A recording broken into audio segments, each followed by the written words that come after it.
సరే, యోహాను సువార్త 1వ అధ్యాయం 1వ వచనం నుంచి 18 వచనాలు నేను చదివి వినిపిస్తాను. ఈ 18 వచనాలు మొత్తం యోహాను సువార్తకి సారాంశం, సమ్మరి. ఈ 18 వచనాలను వివరించడమే యోహాను సువార్త. ఈ లేఖన భాగాన్ని చదివే కంటే ముందుగా ఒక పరిచయం మీకు తెలియజేస్తాను. అదేంటంటే, ప్రభువైన యేసుక్రీస్తు వారి జననాన్ని గూర్చి, ఆయన జీవితాన్ని గూర్చి, ఆయన మరణాన్ని గూర్చి వ్రాయబడినటువంటి వాటిని సువార్తలు అని పిలుస్తారు. ఎన్ని సువార్తలు ఉన్నాయి బైబిల్లో? 4 సువార్తలు ఉన్నాయి. ఏంటవి? మత్తయి సువార్త, మత్తయి సువార్త నేరుగా యోహాను సువార్తను, మత్తయి సువార్త, మార్కు సువార్త, లూకా సువార్త, యోహాను సువార్త. అంబార్లో మీరు చాలా యాక్టివ్గా ఉన్నారు. ఈ మధ్య ఎక్కడికో వెళ్ళాను. నేను ప్రశ్న వేస్తున్నాను కానీ వాళ్ళు సమాధానం చెప్పట్లేదు, నవ్వట్లేదు, బాధపడట్లేదు. ఏంటి వ్యక్తిని వింతగా చూస్తున్నారు? నాకు అనుమానం వచ్చింది. మీరు చాలా యాక్టివ్గా ఉన్నారు. Thank you. ఎందుకని యేసు ప్రభువును గూర్చి 4 సువార్తలు వ్రాయబడ్డాయి? ఒక్కటి వ్రాస్తే సరిపోదు. ఎందుకని 4 సువార్తలు వ్రాయబడ్డాయి? మీరు మత్తయి, మార్కు, లూకా చదివినప్పుడు ఇది చదివినట్టున్నానే అని అనిపిస్తుంది. మత్తయి దాటి మీరు మార్కులోకి రాగానే చదివాను కదా దీన్ని అనేటట్టుగా అనిపిస్తుంది. మార్కును దాటి లూకాకు రాగానే దీన్ని కూడా చదివినట్టుందే అని అనిపిస్తుంది. కానీ చాలా తేడా ఉంటుంది. ఉదాహరణకి మత్తయి సువార్తలో గెరాసేనుల ప్రాంతంలో ఎంతమంది దయ్యం పట్టిన వాళ్ళు ఉన్నారు? 2. మార్కు సువార్తలో గెరాసేనుల ప్రాంతంలో ఎంతమంది దయ్యం పట్టిన వాళ్ళు ఉన్నారు? ఎంతమంది? ఏం సమాధానం లేదే. మేము పైన హెడ్డింగ్ చదువుతాం కానీ డిస్క్రిప్షన్లోకి వెళ్ళమంటారా? ఒక్కరు ఉంటారు మార్కు సువార్తలో. ఏంటి తేడా? అదే సందర్భం మత్తయి సువార్తలో 2 దయ్యం పట్టిన వ్యక్తులు అన్నాడు మత్తయి. అదే ప్రాంతం, అదే సందర్భం. మార్క్ ఏమన్నాడు? ఒక్క వ్యక్తిని గురించి వ్రాశాడు. ఎందుకు ఇక్కడ 2 ఉన్నారు, ఎందుకు ఇక్కడ ఒక్కరున్నారు అన్నది మీకు హోంవర్క్. ఒకవేళ ఈసారి నేను ఈ ప్రాంతానికి వస్తే అప్పుడు సమాధానం చెప్పండి. సమాధానాన్ని మీరే కనుక్కోండి. అంతేనా? హోంవర్క్ ఏంటి? ఎందుకు నేను ఇలా చెబుతున్నాను అంటే, చదివినట్టే ఉంటాయి, అన్నీ సిమిలర్గా ఉంటాయి. వాటిని సినాప్టిక్ గాస్పల్స్ అంటారు. సేమ్ ఒకేలాగా ఉంటాయి, కానీ చాలా తేడా ఉంటుంది. బయట వాళ్ళు చాలామంది ఏమనుకున్నారు అంటే, ఇలాంటి వాటిని కాంట్రడిక్షన్స్ అనుకున్నారు. వైరుధ్యాలు కాదు, వేరు కోణాలు. వైరుధ్యానికి వేరు కోణాలకి చాలా తేడా ఉంటుంది.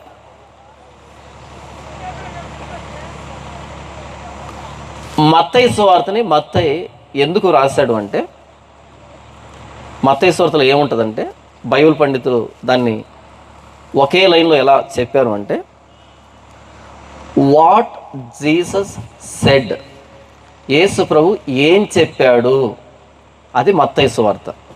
అవునా? కొండ మీద ప్రసంగం అక్కడే కదా ఉండేది. యేసు ప్రభు ఏం చెప్పాడు, ఎన్ని ప్రసంగాలు చేశాడు, ఎక్కడ ఏ ప్రసంగం చేశాడు అనేది మత్తయి సువార్త. What Jesus said. మార్కు సువార్త ఏంటంటే, వాట్ జీసస్ డిడ్, యేసు ప్రభు ఏం చేశాడు, ఆయన ఎక్కడ ఎలాంటి అద్భుతం చేశాడు, ఎలా పరిచయం చేశాడు, ఏం చేశాడు ఆయన, వాట్ జీసస్ డిడ్ అనేది మార్కు సువార్త.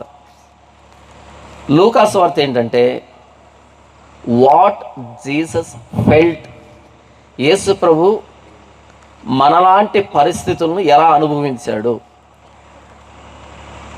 యేసు ప్రభుని ఒక మానవుడిగా ఆయన ఎలా మన మధ్య సంచరించాడు, ఎక్కడెక్కడికి వెళ్ళాడు, ఎక్కడ పడుకున్నాడు, ఎక్కడ లేచాడు, ఎక్కడ తిన్నాడు, మనలాంటి మనిషిగా వాట్ జీసస్ ఫెల్ట్, ఆయన ఎలా అనుభవించాడు మానవుడిగా అన్నది లూకా సువార్త.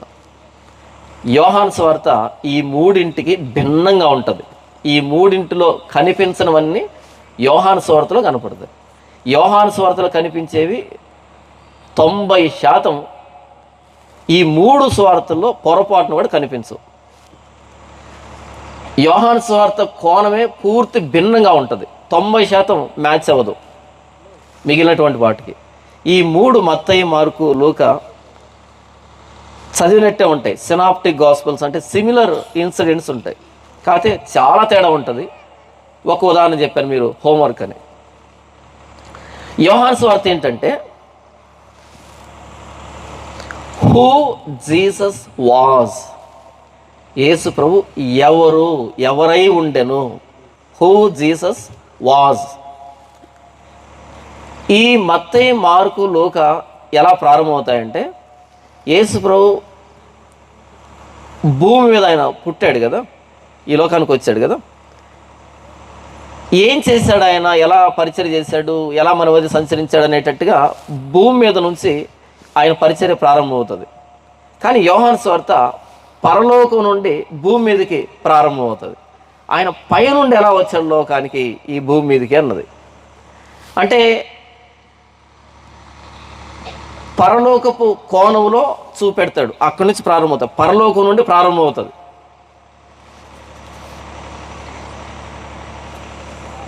ఈ మనం వీడియోలు చూస్తూ ఉంటే, మూవీస్ కానీ లేకపోతే వీడియోస్ కానీ చూస్తూ ఉంటాం కదా, స్టార్టింగ్ కెమెరా భూమి మీద నుండి ఇలా ఆకాశానికి ఎత్తారనుకో, అవి మత్తయి, మార్కు, లూకా. అంటే యేసు ప్రభు భూమి మీద నుంచి ఆయన ఇలా పరలోకాన్ని ఆరోహణమైనటువంటి దాన్ని ఆ 3 సువార్తలు. అలా కాకుండా కెమెరా పైనుండి, ఆయన పైనుండి ఎలా వచ్చాడని ఆ పైనుండి ఇలా కిందికి దింపితే అది యోహాను సువార్త. నేనేం చెప్తున్నాను అర్థమవుతుందా? ఏం చెప్తున్నాను ఇంతకు నేను ఇప్పుడు? యేసు ప్రభుని అర్థం చేసుకోవడానికి బేసిక్స్ చెప్తున్నాను. ఏంటి? మూల పాఠాలు, పునాది. యేసు ప్రభు ఎవరు అనే పునాదిని మీకు ప్రకటిస్తున్నాను. ఒక దైవజనుడు యోహాను సువార్తని ఏమని వర్ణించాడు అంటే, యోహాను సువార్త అన్నది ఒక చెరువు లాంటిది. ఆ చెరువు అంచులో చిన్నపిల్లాడు కూడా ఈత కొట్టచ్చు. ఆ చెరువు మధ్యలోనికి వెళ్ళి మదగజం కూడా ఈతాడేంత లోతుంటుంది. చెరువు అంచులో, ఆ తీరంలో చిన్నపిల్లాడు కూడా ఈత కొట్టచ్చు, మునగొచ్చు. అలా లోపలికి వెళ్ళే కొద్దీ మదగజం సైతం ఈతాడుతుంది. అది చెరువు అంటే. యోహాను సువార్త అన్నది చెరువు. ఈ అంచుల్లో యేసు ప్రభువుని అర్థం చేసుకోవచ్చు తెలియని మనం. అలా లోపలికి వెళ్ళే కొద్దీ యోహాను సువార్తలో మదగజం లాంటి మేధావులు సైతం వారు మునిగిపోయేంత లోతులు ఉంటాయి యోహాను సువార్తలో. యోహాను సువార్త దేని గురించి చెప్పింది అంటే యేసు ప్రభు దైవత్వాన్ని గురించి, యేసు ప్రభు నిత్యత్వాన్ని గురించి చెప్పినటువంటి గ్రంథం యోహాను సువార్త. మిగిలినటువంటి సువార్తలన్నింటికి చిట్ట చివరి రాసినటువంటి సువార్త యోహాను సువార్త. ఎందుకు యోహాను ఈ సువార్తను రాశాడు అంటే, మత్తయి, మార్కు, లూకా గారు రాసినప్పుడు చాలామంది ఒక అభిప్రాయానికి వచ్చారు. యేసు ప్రభు మానవుడేమో, ఆయన ప్రవక్త ఏమో, ఆయన్ను దేవుడితో సమానంగా చూడొచ్చో లేదో అనేట్టుగా అనుమానం లేవనెత్తుతూ ఉంటే, అప్పుడు యేసు ప్రభు దైవత్వాన్ని గూర్చి, ఆయనలో దైవత్వం అనే కోణాన్ని బయటికి తీస్తూ వ్రాసినటువంటిదే యోహాను సువార్త. ఇప్పుడు మొదటి వచనాన్ని నేను చదివి వినిపిస్తాను. ఇక్కడ ఇంకో పోలికను పోల్చారు బైబిల్ పండితులు. ఏంటంటే, ఈ లేఖన భాగంలో మొదటి అధ్యాయం 1వ వచనం నుండి 18వ వచనం వరకు ఈ లేఖన భాగాన్ని ఒక నాణెంతో పోల్చడం జరిగింది. నాణెం, కాయిన్. నాణ్యానికి ఎన్ని వైపులు ఉంటాయి? 2 వైపులు ఉంటాయి. ఒకటేంటి? బొమ్మ, ఇంకొకటి బొరుసు. నాణ్యానికి రెండు వైపులు ఉండాలి, బొమ్మ బరుసు. లేకపోతే అది చెల్లని నాణ్యం, చల్లదా నాణ్యం, రెండు వైపులు ఉండాలి. ఇక్కడ యేసు ప్రభులో రెండు కోణాలని ఆవిష్కరిస్తున్నాడు యోహాను, మనకి చెబుతూ ఉన్నాడు. ఒకటి ఆయన దైవత్వము, రెండు ఆయన మానవత్వం, ఆయన మానవుడు. ఆయన 100% దేవుడు, ఆయన 100% మానవుడు. సంపూర్ణ దేవుడు, సంపూర్ణ మానవుడు. ఈ రెండింటిని చూపెడతాడు ఈ 18 వచనాల్లో అపోస్తలుడైన యోహాను. నేను బహుశా 2 సంవత్సరాల క్రితమో 3 సంవత్సరాల క్రితం అనుకుంటాను, కాకినాడలో ఒక డిబేట్ చేశాను. యేసుక్రీస్తు దేవుడా కాడా అని, నరుడా అని తప్పులో కాలేసింది నాకు. యేసు ప్రభు దేవుడా కాడా అని ఒక డిబేట్ చేశాను.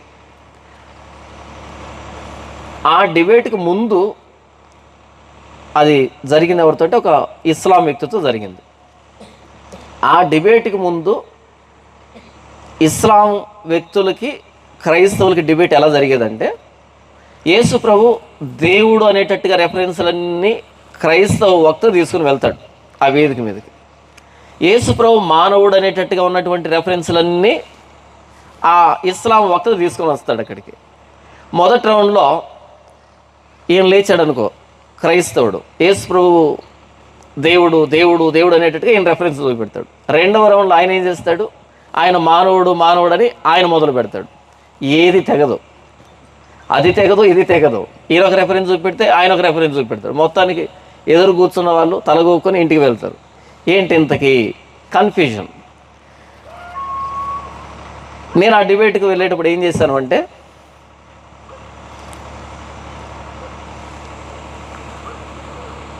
హైపోస్టేటిక్ యూనియన్ ఆఫ్ జీసస్ క్రైస్ట్ అని హెడ్డింగ్ పెట్టాను.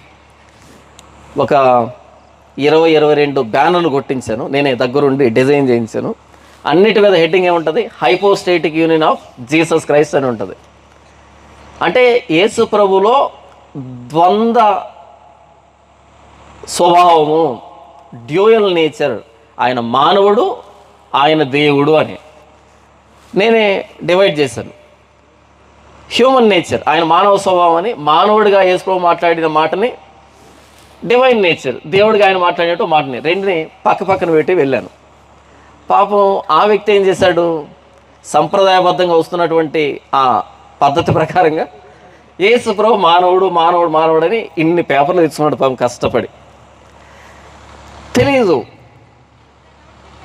అక్కడికి వచ్చిన తర్వాత ఫస్ట్ రౌండ్ నాకు ఇచ్చాడు. ఎందుకని, సెకండ్ రౌండ్లో కొట్టేద్దామని. అది తప్పు. నాకు ఎప్పుడు ఫస్ట్ రౌండ్ ఇవ్వకూడదు. ఎందుకంటే ఫస్ట్ రౌండ్ ఇస్తే అంతటితో ఫినిష్ అయిపోతుంది, ఇంకేముండదు. అలాగే సెకండ్ రౌండ్ ఇచ్చా సరే ఫస్ట్ రౌండ్ కామెడీ అవుతుంది. అలా చేస్తాను. యేసు ప్రభువు గురించి అంత లోతులోకి వెళ్ళాను అని చెప్తున్నా సింపుల్గా. డిబేట్ స్టార్ట్ అయింది, ఫస్ట్ రౌండ్ నాకు ఇచ్చాడు. నాకు ఇవ్వగానే ఆ బ్యానర్ ఓపెన్ చేయగానే మనోడికి ఫ్యూజులు అవుట్ అయ్యాయి. ఇదేంటిది, ఒకటి యేసు ప్రభు మానవ స్వభావాన్ని ఇటువైపు రాశాడు, దేవుని స్వభావాన్ని ఇటువైపు రాశాడు, రెండు చదివి వినిపించాను. పాపం ఇటువైపు ఉన్నటువంటి రెఫరెన్స్లన్నీ ఆ వ్యక్తి తెచ్చుకున్నాడు డిబేట్ చేయడానికి. అలా 22 బ్యానర్లు తిప్పేటప్పటికి మొత్తం అయిపోయాయి. ఆ వ్యక్తి ఇచ్చిన రెఫరెన్స్లన్నీ అయిపోయాయి. పాపం సెకండ్ రౌండ్లోకి వచ్చాడు. ఏం చెప్పాలో తెలియలేదు, ఏం చేయాలో తెలియట్లేదు. ఎందుకంటే దాన్ని ఇక్కడే చెప్పేశాను నేను. ఆ వ్యక్తి ఏదైతే తెచ్చాడో దాన్ని ఇక్కడ చెప్పేశాను. నేను ఎందుకు చెప్పాను దీన్ని అంటే, యేసు ప్రభువులో మానవ కోణాన్ని చూస్తే యేసు ప్రభుని పూర్తిగా అర్థం చేసుకున్నట్టు కాదు. యేసు ప్రభులో దైవ కోణాన్ని అర్థం చేసుకుంటే యేసు ప్రభుని పూర్తిగా అర్థం చేసుకున్నట్టు కాదు. ఆయన సంపూర్ణ మానవుడు, సంపూర్ణ దేవుడు. ఈ రెండింటిని అర్థం చేసుకున్నప్పుడు యేసు ప్రభు అర్థమవుతాడు.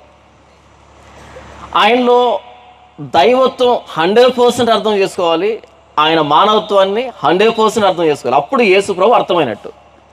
క్రైస్తవులు కూడా చాలా డెనామినేషన్ వచ్చేసాయి. యేసు ప్రభు దేవుడు కాదండి, దేవుని కుమారుడు అండి. దేవుని కుమారుడు అంటే దేవుడు పుట్టాడని కాదు. హెబ్రీ సంస్కృతిలో దేవుని కుమారుడు అంటే దేవుని వారసుడు అని. వారసుడు అంటే తండ్రి కలిగిన ప్రతి దాని మీద అధికారి అని. అంటే ఇక్కడ వారసుని గౌరవిస్తే కనిపించే వారసుని, కనిపించని యజమానుని గౌరవించినట్టు, 6 అడుగుల వ్యక్తిని ఆరాధిస్తే తండ్రిని ఆరాధించినట్టు. అంటే ఈయన ఎవరెంతకి? కాబట్టి దేవుని కుమారుడు అంటే దేవుడు పుట్టాడని కాదు, హెబ్రీ సంస్కృతిలో వారసుడు. అందుకు ఎత్తుకున్నారు, రాళ్ళు తీస్తున్నారు యూదులు. అదేంటి మానవుడు అయి ఉండి దేవునితో సమానంగా చేసుకుంటున్నావు ఏంటని. ఆయన ఏమన్నాడు, నేను దేవుని కుమారుడని. అందులో దేవునితో సమానత్వం ఎక్కడుంది? భారతదేశం నుంచి ఆలోచించకూడదు. హెబ్రీ సంస్కృతిలోకి వెళ్తే నేను దేవుణ్ణి అని అర్థం. అది ఇంతకు నేను ఏం చెప్తున్నాను, యేసు ప్రభులో దైవత్వము మానవత్వం రెండింటినీ అర్థం చేస్తున్నప్పుడే యేసు ప్రభువుని అర్థం చేస్తున్నట్టు. ఇప్పుడు యోహాను సువార్త 1వ అధ్యాయము 1వ వచనం చూడండి. ఆదియందు వాక్యం ఉండెను, వాక్యము దేవుని యొద్ద ఉండెను, వాక్యము దేవుడై ఉండెను. ఎక్కడి నుంచి ప్రారంభిస్తున్నాడు? పరలోకం నుండి ప్రారంభిస్తున్నాడు. ఆది ఎందు కాదు, పరలోకం నుండి ప్రారంభిస్తున్నాడు. ఆదికాండం 1వ అధ్యాయము, యోహాను సువార్త ఈ 1వ అధ్యాయంలో ఈ భాగం అన్నది 2 ఒకటే. ఆది యందు దేవుడు భూమి ఆకాశమును సృజించెను అని ప్రారంభించాడు మోషే. అక్కడ సరిగ్గా దాన్ని యేసు ప్రభువుకి అన్వయిస్తూ వ్రాస్తున్నాడు అపోస్తలుడైన యోహాను. ఎందుకు వ్రాస్తున్నాడు? యేసు ప్రభు దేవుడు కాదేమో అనుకుంటున్నటువంటి వ్యక్తులకి ఆది యందు దేవుడు భూమి ఆకాశమును సృజించెను అని ఉందే, ఆ ఆది యందు సృష్టించేసిన దేవుడు ఈ యేసు ప్రభువు అని అక్కడ వచనాన్ని, ఆ వచనంలో యేసు ప్రభువును ప్రతిష్ఠించి వ్రాస్తున్నటువంటి వచనం ఇది. ఇది ఆదికాండం 1వ అధ్యాయం 1వ వచనం ఇది. అయితే అక్కడ దేవుడు అనే చోట యేసు ప్రభువును పెట్టాడు. చూడండి, ఆది యందు వాక్యం ఉండెను, వాక్యము దేవుని యొద్ద ఉండెను, వాక్యము దేవుడై ఉండెను. ఆది యందు వాక్యం ఉండెను అంటే coexistence of Jesus Christ with God. Yesu ప్రభు దేవునితో ఉన్నాడు. ఆది యందు వాక్యం ఉండెను. వాక్యం అనే దగ్గర యేసు ప్రభువును పెట్టండి. వాక్యము దేవుని యొద్ద ఉండెను,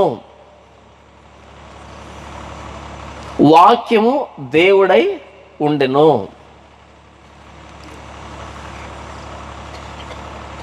కో ఎగ్జిస్టెన్స్, కో ఈక్వల్, కో ఎటర్నల్. యేసు ప్రభు దేవునితో ఉన్నాడు, యేసు ప్రభు దేవునితో సమానంగా ఉన్నాడు, యేసు ప్రభు నిత్యత్వంలో ఉన్నాడు దేవునితో. ఆయన ఆది యందు ఉన్నాడు, దేవుని దగ్గర ఉన్నాడు, ఆయన దేవుడై ఉన్నాడు. తండ్రి యేసు ప్రభు ఇద్దరు ఒకటి కాదు. తండ్రి యేసు ప్రభు కో ఈక్వల్, ఇద్దరు సమానులు. బైబిల్లో ఉన్న దేవుడు ఎవరు అంటే తండ్రి, కుమార, పరిశుద్ధాత్ములుగా ఉన్న త్రియేక దేవుడు, ఏకదేవుడు. ఒక్క నిమిషం దీన్ని వివరిస్తాను. చాలామందికి బైబిల్లో ఉన్నటువంటి దేవుడు అర్థం కాడు. ఈ మధ్య చాలామంది మూర్ఖులు బయలుదేరారు కదా. ఏమంటున్నారు అంటే, చెప్పండి బైబిల్లో దేవుళ్ళు ఎంతమంది అని అడుగుతారు. దేవుడు ఒక్కడే అంటాం. ఆ దేవుడు ఎవరు? యెహోవానా, యేసు ప్రభువా, పరిశుద్ధాత్ముడా? అంటే ఏదో బైబిల్ అంతా అర్థమైనట్టు, మనకే అర్థం కాక కన్ఫ్యూజన్లో ఉన్నట్టు. ఆది యందు దేవుడు భూమి ఆకాశమును సృజించును అని రాయబడింది కదా. ఆది యందు దేవుడు అనే దగ్గర వాడిన పదం ఏంటంటే ఎలోహీం అని. ఎలోహీం. ఎలోహీం అంటే, ఎలోహీం బదులు ఇంకో పదాన్ని చెప్తాను, ఎలోహా. ఎలోహా అంటే దేవుడు అని, ఎలోహీం అంటే దేవుళ్ళు అని. ఎలోహీం అంటే దేవుళ్ళు అని, ఎలోహా అంటే దేవుడు అని. కానీ అదే ఆది కాండంలో ఉంటుంది. దేవుడైన యెహోవా, యెహోవా అంటే ఏకవచనం బహువచనమా? ఏకవచనం. దేవుడైన యెహోవా, మనము మన స్వరూపమందు మన పోలుకు చొప్పున నరులను చేయుదము. దేవుడైన యెహోవా అన్నప్పుడు ఏకవచనం వచ్చినప్పుడు పక్కన ఎవరు రావాలి? నేను నా స్వరూపమందు నరుని చేస్తాను. కానీ దేవుడైన యెహోవా ఏకవచనం, మనము మన పోలిక చొప్పున మన స్వరూపంలో నరులను చేయుదుము, బహువచనం వచ్చింది. ఏకవచనంలా కనిపించే బహువచన పదం ఎలోహీం. ఈ ఎలోహీం అనే పదం హెబ్రీ సంస్కృతిలో మాత్రమే ఏకవచనంలా కనపడుతుంది, లోపలికి వెళ్తే బహువచనంలా మారిపోతుంది. కానీ మిగిలినటువంటి సంస్కృతుల్లో ఎలోహీం అనే పదం బహువచనంగానే కనపడుతుంది. ఎలోహా అన్నది ఏకవచనం. హెబ్రీ సంస్కృతిలో మాత్రమే ఏకవచనంలా కనిపించే బహువచనం. లోపలికి వెళ్ళి బహువచనం అందామా, ఏకవచనంలా కనపడుతుంది. ఏకవచనం అందామా, లోపలికి వెళ్తే బహువచనం అవుతుంది. యూనిక్ కాంపౌండ్ అంటారు దాన్ని. కానీ ఎలోహీం అనేది మిగిలినటువంటి సంస్కృతిలో, గ్రీక్ కానీ రోమన్ కానీ మిగిలినటువంటి సంస్కృతులకు వెళ్తే అది బహువచనం పూర్తిగా. దేవుళ్ళు అదే పదం ఐగుప్తు దేవుళ్ళ గురించి వాడబడింది ఎలోహీం అని, అప్పుడు బహువచనం వచ్చేసింది. లేదా ఏకవచనంలో దేవుడు అనాలి అంటే ఎలోహా. కాసేపు మీకు అర్థం కాదు, కొంచెం అర్థం చేసుకునే ప్రయత్నం చేయండి. ఎలోహా అంటే దేవుడు, ఎలోహీం అంటే దేవుళ్ళు. కానీ హెబ్రీ సంస్కృతుల్లో ఎలోహీం అంటే ఏకవచనంలో కనిపించే బహువచన పదం. ఏం చెప్తున్నాను అంటే, ఆదికాండం 1వ అధ్యాయం 1వ వచనం మనకు అర్థం కాలేదు అని చెప్తున్నా. ఎవరికి? మనకు అర్థం కాలేదు అని చెప్తున్నా. అంటే బైబిల్లో తను బయలుపరుచుకున్న దేవుణ్ణి ఇప్పటికీ మనం అర్థం చేసుకోలేదు. ఇప్పుడు వివరిస్తాను. జాన్ పాల్ అనే నేను one in being, one in personality. One in being, one in personality. Being ఏంటంటే నేను హ్యూమన్ బీయింగ్ని, మనిషిని. పర్సన్ ఎవరు అంటే జాన్ పాల్ అనే పర్సన్. మీరెవరు? హ్యూమన్ బీయింగే. మీరు కూడా one in being, one in person. మీరు హ్యూమన్ బీయింగ్, ఒక్కొక్కరు ఒక్కొక్క పర్సనాలిటీ. ఒక ఆమె పేరు మార్తమ్మ, ఇంకో పేరు రూత్, ఇంకో పేరు సునీలు, ఇంకో అనిలు. అవునా? పర్సన్ వేరే, బీయింగ్ ఒకటే. ఇప్పుడు నేను one in being, one in person. One in being, one in person నాకు ఎంతసేపు one in being, one in పర్సనే అర్థమవుతాడు. కానీ దేవుని దగ్గరికి వస్తే, బైబిల్లో తను బయలుపరుచుకున్న దేవుని దగ్గరికి, one in being, 3 in persons. One in being, 3 in persons. Being ఏంటంటే గాడ్ హెడ్, దైవత్వం. పర్సన్స్ ఎవరు? Father, son, holy spirit. తండ్రి, కుమార, పరిశుద్ధాత్ములు. ఇప్పుడు చెప్పండి, దేవుళ్ళు ఎంతమంది? 3. తండ్రి, కుమార, పరిశుద్ధాత్ములుగా ఉన్న ఏకదేవుడు. తండ్రి, కుమార, పరిశుద్ధాత్ములుగా ఉన్న ఏకదేవుడు. ఇప్పుడు నేను చెప్పింది కొంచెం అర్థమైనట్టుంది, కొంచెం అర్థం కానట్టు ఉంది. ఈ తండ్రి, కుమార, పరిశుద్ధాత్మలుగా ఉన్న దేవుణ్ణి మనం వివరించుకోలేం, ఆయన్ను అనుభవించాలి. మనం వివరించుకోలేం, అనుభవించాలి. ఎప్పుడు అనుభవిస్తామంటే, ఇప్పుడు పాక్షికంగా అనుభవిస్తున్నాం, చనిపోయిన తర్వాత పూర్తిగా అనుభవిస్తాం. సింపుల్గా ఏం చెప్తున్నానంటే, బైబిల్లో తను బయలుపరుచుకున్న దేవుణ్ణి చచ్చిన తర్వాత కానీ పూర్తిగా అర్థం చేసుకోలేము. ఆదికాండం 1వ అధ్యాయం 1వ వచనమే మనకు అర్థం కాలేదు అంటే, లోపలికి వెళ్తే మనకు అర్థమైనట్టు ఉంటుంది కానీ అర్థం కాదు. ఇన్ని సంవత్సరాలుగా బైబిల్ చదువుతాం, మనకే అర్థం కాకపోతే చిన్న చిన్న పిలకలు వేసుకుని వచ్చి చెత్త ప్రశ్నలు అడుగుతున్నటువంటి మూర్ఖులకు ఏమైనా అర్థమవుతుందా? పొరపాటును కూడా అర్థం కాదు. కాబట్టి నేను ఏం చెప్తున్నాను అంటే, బైబిల్లో ఉన్న దేవుడు త్రిత్వమై ఉన్న దేవుడు. ఆది యందు వాక్యం ఉండెను, వాక్యము దేవుని యొద్ద ఉండెను, వాక్యము దేవుడై ఉండెను. కో ఎగ్జిస్ట్, కో ఎటర్నల్, కో ఈక్వల్. యేసు ప్రభు తండ్రి కాదు, యేసు ప్రభు తండ్రి సమానులు. ఆయన దేవుని స్వరూపం కలిగిన వాడై ఉండి దేవునితో సమానముగా ఉండుట విడిచిపెట్టకూడని భాగ్యం అని ఎంచుకోనలేదు, కానీ సమానం. తండ్రి, కుమార, పరిశుద్ధాత్ములు సమానం. ముగ్గురా అంటే కాదు ఒక్కరే, ఒక్కరా అంటే కాదు ముగ్గురు. ఒక్కరుగా ఉన్న ముగ్గురు, ముగ్గురుగా ఉన్న ఒక్కరు. One in being, 3 in persons. అర్థమైందో? అర్థం కాదు, చనిపోయిన తర్వాత అనుభవించాలి. కొన్ని అర్థం చేసుకోవడానికి పనికిరావు, అంటే సాధ్యం కాదు. ఉదాహరణకి మీ అరచేతిలో 1-2 చుక్కలు తేనె అలా విదిల్చారనుకోండి, దాన్ని మీరు ఎంతసేపు అయినా చూడండి, ఎలా ఉంది అంటే మీరు వర్ణించలేరు దాన్ని. లేదా చెప్పారనుకోండి ఇలా ఉంది ఇలా ఉందని, నాకు కూడా అర్థం కాదు. దాన్ని ఏం చేయాలంటే నాలుగుతో నాకాలి. నాలుగుతో నాకితే చెప్పాల్సిన అక్కర్లేదు, మొత్తం అర్థమైపోతుంది. పరిశుద్ధాత్మ దేవుడు కానీ, యేసు ప్రభు కానీ, తండ్రి అయిన దేవుడు కానీ, త్రిత్వమైన దేవుడిని ఎక్స్పీరియన్స్ కావాలంతే. ఇదంతా మాకు వద్దండి అంటే యేసయ్యా అనండి, మొత్తం కలిసిపోతారంతే. మాకు ఇంత థియాలజీ అర్థం కాలేదంటే సింపుల్గా యేసు ప్రభు అనండి అంతే. యేసు ప్రభు అంటాడు, నన్ను చూచినవాడు అయిపోయింది, నన్ను చూసినవాడు తండ్రిని చూశాడు, నాకు ప్రార్థన చేయండి అన్నాడు. స్టెఫన్ ఏమన్నాడు అంటే, యేసు ప్రభువా నా ఆత్మను చేర్చుకో అన్నాడు. యేసు ప్రభు ఏమన్నాడు, తండ్రి నా ఆత్మను చేర్చుకో. స్టెఫన్ ఏమన్నాడు, యేసు ప్రభు నా ఆత్మను చేర్చుకో. కాబట్టి తండ్రి కుమార పరిశుద్ధాత్మలుగా ఉన్న త్రియేక దేవుడు అనేది అర్థం కాకపోతే యేసు ప్రభువా అన్నాడు అంతే. ఎందుకంటే తండ్రిని ఎవరు ఎప్పుడు చూడలేదు, చూసింది ఎవర్రా అంటే యేసు ప్రభుని. పరిశుద్ధాత్మని ఎవరు ఎప్పుడు చూడలేదు, చూసింది ఎవరన్నా అంటే యేసు ప్రభుని. తండ్రి ఈ లోకానికి యేసు ప్రభు పంపించి, ఈయన నా ప్రియకుమారుడు, ఈయన చెప్పే మాటలు వినండి అన్నాడు. యేసు ప్రభు వైపు వేలు చూపించాడు. పరిశుద్ధాత్మ ఎందుకు ఈ లోకానికి వచ్చాడు, ఆయన తనంతట తాను ఏమీ బోధింపక నా వాటిలోనూ తీసుకొని నన్ను మహింపరచును. అంటే యేసు ప్రభు చెప్పిన మాటలను ఎక్స్ప్లెయిన్ చేయడానికి ట్యూటర్ అంటారు చూసారా, ట్యూషన్ చెప్తారు చూసారా, క్లాసులో చెప్పిన వాటిని అర్థం కాకపోతే మరలా సాయంకాలం చెప్తారే, ఆ ట్యూటర్గా వచ్చాడు పరిశుద్ధాత్మ దేవుడు. మొత్తంగా ఇక్కడ సెంటర్లో ఎవరున్నారు, యేసు ప్రభు ఉన్నాడు. మీకు అర్థమై తండ్రి కుమార పరిశుద్ధాత్మలన్నా, అర్థం కాకుండా యేసయ్యా అన్న మొత్తంగా పిలుస్తున్నది ఆయన్ని. యేసు ప్రభుని కనపరిస్తే తండ్రి కనపరిచినట్టు, కుమారుని కనపరిస్తే తండ్రిని కనపరిచినట్టు, కుమారుని చూస్తే తండ్రిని చూసినట్టు, కుమారుడికి ప్రార్థన చేస్తే తండ్రికి ప్రార్థన చేసినట్టు. తెలిసి త్రిత్వం అన్నా, తెలియకుండా యేసయ్య అన్న రెండు ఒకటే. మొదటి వచనాన్ని చదువుతున్నాను చూడండి. ఆది యందు వాక్యం ఉండెను, వాక్యము దేవుని యొద్ద ఉండెను, వాక్యము దేవుడై ఉండెను. వాక్యము వాక్యము వాక్యం అనగానే మనకేమొస్తుంది, ఏదో లైన్ ఏమో అనుకుంటున్నాం. వాక్యం అనగానే చాలామంది ఏమనుకుంటారు, ఒక సెంటెన్స్ ఏమో, ఒక స్టేట్మెంట్ ఏమో, లైన్ ఏమో, కొన్ని అక్షరాల సమూహం ఏమో, పదాల సమూహం ఏమో అనుకుంటున్నారు. వాక్యం అంటే పదాల సమూహం అని కాదు ఇక్కడ.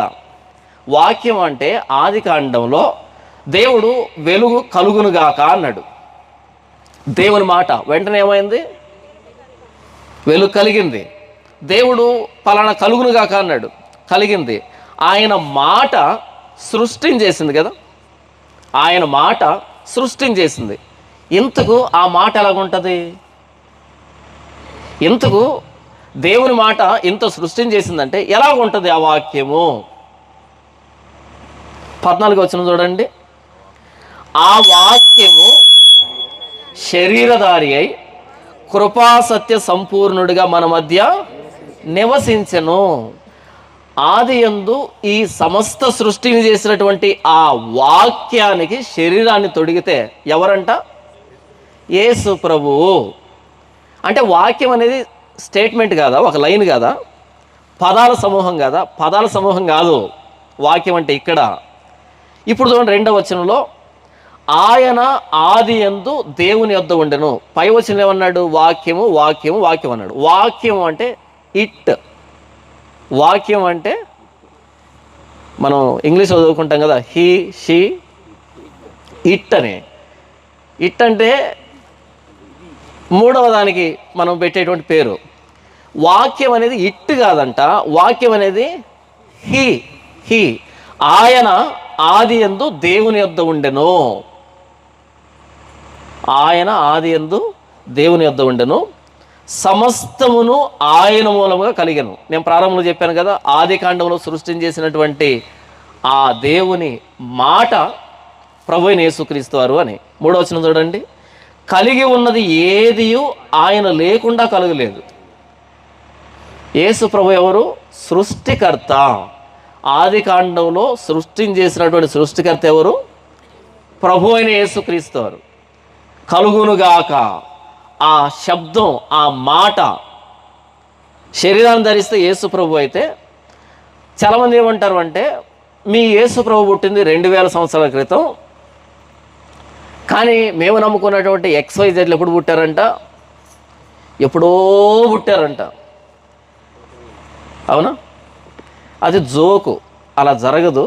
మొన్న 1800 ఉన్నాయి కదా, 1800 ఆ ప్రాంతంలో పుట్టించారు, పుట్టలేదు ఎవరు, అలా పుట్టరు, పుట్టించారు. మిథాలజీ, హిస్టరీ కాదు అది. మిథాలజీకి హిస్టరీకి చాలా పెద్ద తేడా ఉంటుంది. యేసు ప్రభు సృష్టిని చేశాడు, సృష్టికర్త.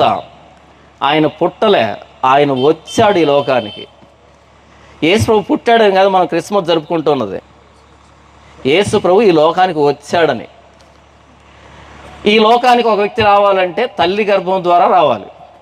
ఈ లోకం నుంచి ఒక వ్యక్తి వెళ్ళాలంటే సావు ద్వారా వెళ్ళాలి. రావాలంటే తల్లి గర్భం, పోవాలంటే సావు. యేసు ప్రభు ఈ లోకానికి రావాల్సి వచ్చింది కనుక తల్లి గర్భం ద్వారా వచ్చాడు.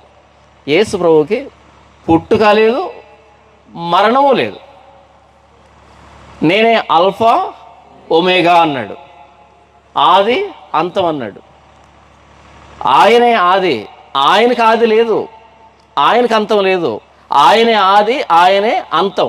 మనకి ఆయనకు ఆది, ఆయనకు అంతం లేదు. కలిగి ఉన్నది ఏది ప్రభు అయిన యేసుక్రీస్తు వారు లేకుండా కలుగలేదు. అంటే యేసు ప్రభు సృష్టికర్త. ఆ సృష్టిలో కొన్ని పదార్థాలను తీసి మనం ఏదో రూపాన్ని ఏర్పాటు చేసుకుంటే అది దేవుడు కాదు. ఈ సృష్టిని చేసిన ఆయన దేవుడు, ఆయన ప్రభు అయిన యేసుక్రీస్తు వారు అని చెబుతున్నాడు అపోస్తలుడైన యోహాను. 4వ వచనం, ఆయనలో జీవం ఉండెను, ఆ జీవము మనుషులకు వెలుగై ఉండెను. మొదటి వచనంలో యేసు ప్రభు ఎవరు అంటే దేవునితో ఉన్నవాడు, దేవునితో సమానుడు, దేవునితో కూడా నిత్యుడు అని చెప్పాడు. రెండవ వచనంలో ఆయన ప్రారంభంలో ఉన్నాడు, సమస్తం ఆయనే చేశాడు, కలిగి ఉన్న ప్రతిదానికి కారకుడు ఆయనే అని చెప్పాడు 2:3లో. 4లో యేసు ప్రభులో ఏముంది అంటే ఆయనలో జీవం ఉండెను, ఆ జీవము మనుషులకు వెలుగై ఉండెను. యేసు ప్రభు సోర్స్ ఆఫ్ లైఫ్. ఆయనలో జీవం ఉంది. మరణాంధకారంలో కొట్టుమిట్టాడుతున్నటువంటి మానవ జాతికి కావలసిన జీవం ఆయనలో ఉంది. నేనే మార్గం, సత్యం, జీవం. ఇక్కడ 4వ వచనంలో ఆయనలో జీవం ఉండెను అనే మాట వ్రాయబడింది కదా. ఎలా ఉంది యేసు ప్రభులో జీవం అనే దానికి ఉదాహరణే లాజరు సందర్భం. ఆయన 4 రోజులు సమాధిలో ఉన్నా సరే, లాజరు అనగానే అలా ప్రేత వస్త్రములు కట్టబడిన వాడే నడుచుకుంటూ వచ్చాడు. ఇంకా ఏమి విప్పకుండా నడుచుకుంటూ వచ్చింది శరీరం. ఎందుకంటే పిలిచిన ఆయనలో జీవం ఉంది. దేవుడు నేలమంటితో నరుని నిర్మించి వారి నాసికారంధ్రంలో జీవవాయువు ఓదగా నరుడు జీవాత్మ ఆయను అని వ్రాయబడింది కదా. ఆయన ఈ యేసు ప్రభువే. కనుక ఈయన మరలా పిలిచినప్పుడు చనిపోయినటువంటి వ్యక్తి నడుచుకుంటూ వచ్చాడు. వచ్చిన తర్వాత చెప్పాడు ఆ కట్లు విప్పండి అని. కట్లు విప్పిన తర్వాత కాదు యేసు ప్రభు బ్రతికించింది, ఆయన బ్రతికించిన తర్వాత కట్లు విప్పారు. ఎందుకంటే ఆయనలో జీవం ఉండెను. నేనే జీవాన్ని, పునరుద్ధానాన్ని అంటాడు యేసు ప్రభు ఆ స్త్రీతో. ఈ మాటను వివరించేటువంటి సందర్భమే లాజరు సందర్భం. లేదా మిగిలినటువంటి చోట్ల ఆయా వ్యక్తులను యేసు ప్రభు బ్రతికించాడు కదా. ఈ వచనాన్ని వివరించే ఉదాహరణలు అవి. నేను ముందే చెప్పాను కదా, ఈ 18 వచనాలు అన్నది సారాంశం, సమ్మరి మొత్తం యోహాను సువార్తకి. 4వ వచనం, ఆయనలో జీవం ఉండెను, ఆ జీవము మనుషులకు వెలుగై ఉండెను, ఆ వెలుగు చీకటిలో ప్రకాశించుచున్నది కానీ చీకటి దాన్ని గ్రహింపకుండెను. యేసు ప్రభు ఎవరంట? వెలుగు. ఆ వెలుగుని చీకటి గ్రహించటం లేదు. ఈ మధ్య సోషల్ మీడియాలో చాలామంది యేసు ప్రభు గురించి నోటుకు వచ్చినట్టు మాట్లాడుతున్నారు కదా. ఎవరు వాళ్ళు? ఎవరు? బొద్దింకలు. జంతువులు 2 రకాలు ఉంటాయి, డయర్నల్, నాక్టర్నల్ అని. అంటే నిశాచర జీవులు. నాక్టర్నల్స్ అంటే నిశాచర జీవులు. అంటే ఎప్పుడు వస్తాయి బయటకు అవి? సూర్యుడు అలా కురింగిన తర్వాత, అస్తమించిన తర్వాత అప్పుడు తెల్లారుతుంది వాటికి. చీకట్లో బ్రతికే జీవులు. వాటికి వెలుగంటే పడదు. వాటి మీద వెలుగు పడితే పెద్ద తుఫాన్ వచ్చినట్టుగా, సునామీ వచ్చినట్టుగా ఫీల్ అయిపోతాయి కదా. లైట్ వేసి చూడండి, బొద్దింకలు ఎంత స్పీడ్గా వెళ్తాయో. చాలా స్పీడ్గా వెళ్ళిపోతాయి, భరించిన వెలుగునే. వానపాములు ఎక్కువసేపు బయట ఉండవు, వెలుగు ఉండలేవు, వాటికి ఎంతసేపు చీకట్లో ఉండాలి. గొడ్ల గోబులు ఎక్కడ ఉంటాయి? చీకట్లో ఉంటాయి. చిట్టెలకులు, పందికొక్కులు, కీచురాళ్ళు, ఇవన్నీ కూడా నిశాచర జీవులు. నిశాచర జీవులకి మిట్ట మధ్యాహ్నం 12 గంటలు నచ్చదు. ఎందుకని? వాటి శరీరం అలా డిజైన్ చేయబడి ఉంటుంది. వానపామును తీసుకొచ్చి మధ్యాహ్నం ఎండలో పెట్టామనుకో, 5 నిమిషాలు, పాపం 5 నిమిషాలు కూడా ఉండదు కదా, దాని సాగుని వర్ణించలేము. నిశాచర జీవులకి వెలుగు నచ్చదు, నిశాచర భక్తులకి యేసుప్రభు నచ్చడు, చీకటి. ఇక్కడ రాయబడుతుంది యోహాను సువార్త 3వ అధ్యాయము